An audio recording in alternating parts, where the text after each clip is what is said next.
Assalamualaikum warahmatullahi wabarakatuh. Alhamdulillahirabbil alamin wassalatu wassalamu ala asrofil anbiya'i wal mursalin wa ala alihi washabihi ajmain amma ba'du. Di sini saya akan menyampaikan beberapa materi terkait tugas filsafat pendidikan. Sebelumnya kepada Bapak dosen pengampu, Bapak Basuki yang saya hormati, materi yang akan saya bawakan yaitu berjudul Konsep Pendidikan dalam Perspektif Aliran Filsafat Pendidikan Islam Modernis. Yang pertama yaitu tentang pengertian pendidikan Islam modernis. Konsep pendidikan modern atau konsep baru mencakup beberapa aspek penting dalam proses belajar. Pendidikan tidak hanya sekedar mengajarkan pengetahuan, tetapi juga menyentuh setiap aspek kehidupan peserta didik. Pendidikan dipandang sebagai proses yang berkelanjutan yang berlangsung tanpa henti sepanjang hidup. Dalam konteks masyarakat modern atau masyarakat yang sedang bertransisi menuju modernitas, fungsi utama pendidikan adalah untuk menghubungkan anak didik dengan lingkungan sosial dan budaya mereka yang terus berubah dengan cepat. Fungsi utama pendidikan dalam masyarakat modern yang sedang membangun terbagi menjadi 3 bagian. Yang pertama yaitu sosialisasi, yang kedua pembelajaran, dan yang ketiga pendidikan. Yang pertama sosialisasi. Sebagai lembaga sosialisasi, pendidikan berfungsi sebagai sarana untuk mengintegrasikan anak didik ke dalam nilai-nilai yang ada dalam suatu kelompok atau masyarakat nasional yang dominan. Dengan demikian, pendidikan menjadi media untuk memperkenalkan dan menanamkan nilai-nilai sosial dan budaya yang ada dalam masyarakat. Yang kedua yaitu pembelajaran atau schooling. Pendidikan juga mempersiapkan peserta didik untuk mencapai dan menempati posisi sosial ekonomi tertentu.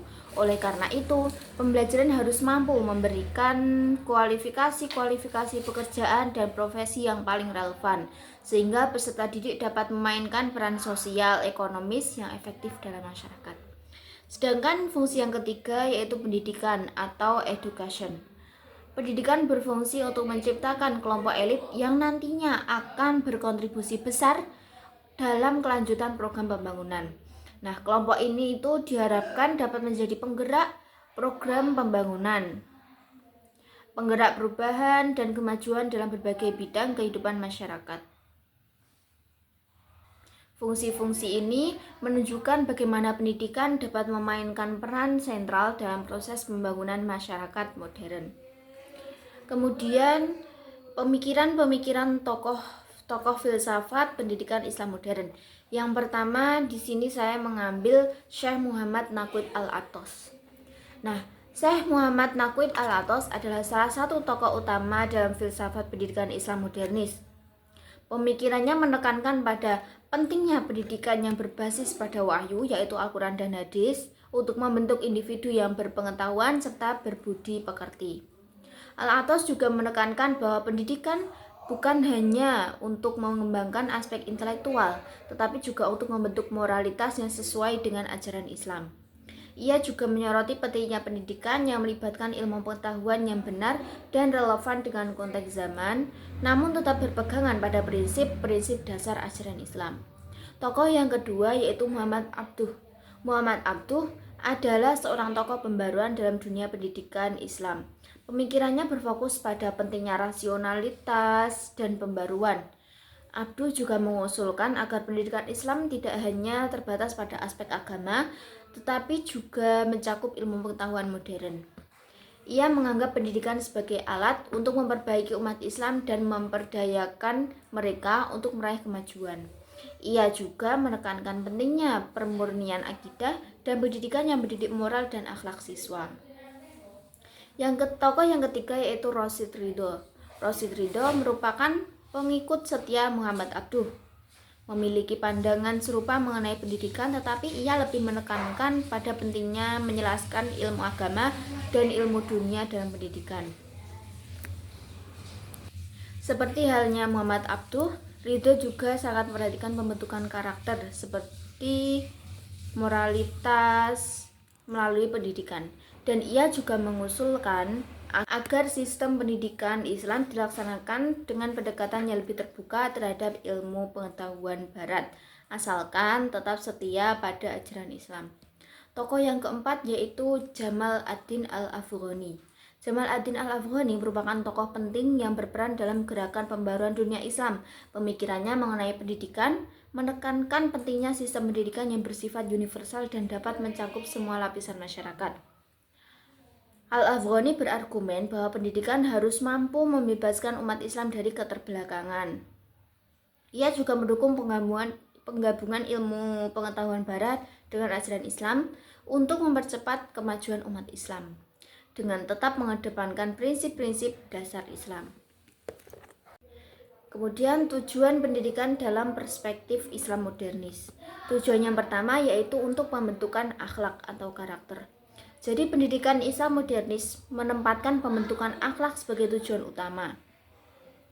Karena menurut pemikiran Islam modernis, seseorang tidak hanya dihargai berdasarkan kepandaian atau pengetahuannya, tetapi juga kualitas moralnya. Oleh karena itu, pendidikan Islam modernis menekankan pentingnya menanamkan nilai-nilai moral yang kuat pada diri peserta didik, agar mereka menjadi individu yang tidak hanya cerdas tapi juga bermoral tinggi. Tujuan yang kedua yaitu keseimbangan duniawi dan ukhrawi. Pendidikan Islam tidak hanya semata-mata untuk mencetak individu yang berhasil dalam aspek duniawi, tetapi juga untuk menjamin kesejahteraan spiritual di akhirat. Pemikiran Islam modernis mendorong integrasi ilmu pengetahuan dengan ajaran Islam sehingga peserta didik tidak hanya mahir dalam ilmu pengetahuan dan teknologi, tetapi juga memiliki pemahaman mendalam mengenai kehidupan spiritual dan moralitas. Tujuan yang ketiga yaitu pengembangan ilmu pengetahuan dan teknologi. Dalam perspektif Islam modernis, ilmu pengetahuan dan teknologi bukanlah sesuatu yang bertentangan dengan ajaran Islam, melainkan sesuatu yang harus dikembangkan. Tokoh-tokoh seperti Muhammad Abduh mengajarkan bahwa Islam seharusnya membuka pintu untuk menerima ilmu pengetahuan dari berbagai bidang termasuk ilmu pengetahuan modern. Oleh karena itu, pendidikan Islam modernis mencakup pengajaran ilmu pengetahuan dan teknologi sebagai upaya untuk memajukan umat Islam tanpa mengabaikan prinsip-prinsip agama. Tujuan yang keempat yaitu kemandirian dan pengembangan potensi diri. Islam modernis juga menekankan pada pengembangan potensi diri peserta didik agar mereka dapat mandiri secara ekonomi dan sosial. Pendidikan harus mampu membekali peserta didik dengan keterampilan yang berguna untuk kehidupan mereka dan masyarakat. Kemudian tujuan yang kelima yaitu pemberdayaan sosial dan keadilan. Salah satu tujuan pendidikan Islam modernis adalah menciptakan individu yang sadar akan pentingnya keadilan sosial. Hal ini tercermin dalam ajaran Islam yang menekankan bahwa hak-hak sosial dan ekonomi setiap individu tanpa diskriminasi. Pendidikan dalam Islam modernis mengajarkan peserta didik untuk peduli terhadap kemiskinan, ketidakadilan, dan kesenjangan sosial yang ada di masyarakat, serta berusaha untuk mengatasinya dengan cara-cara yang sesuai dengan prinsip-prinsip Islam. Tujuan yang keenam yaitu kritis dan inovatif. Pendidikan Islam modernis juga mendorong peserta didik untuk berpikir kritis dan inovatif. Pendidikan tidak hanya bertujuan untuk menerima informasi, tetapi juga untuk mengembangkan kemampuan berpikir analitis, menyelesaikan masalah, dan berinovasi. Pendekatan ini bertujuan agar individu mampu beradaptasi dengan perubahan zaman dan turut serta dalam pembangunan masyarakat. Sekian yang dapat saya sampaikan. Banyak kurangnya saya mohon maafnya sebesar-besarnya. Akhiran, wallahul muwaffiq ila aqwamit thoriq. Wassalamualaikum warahmatullahi wabarakatuh.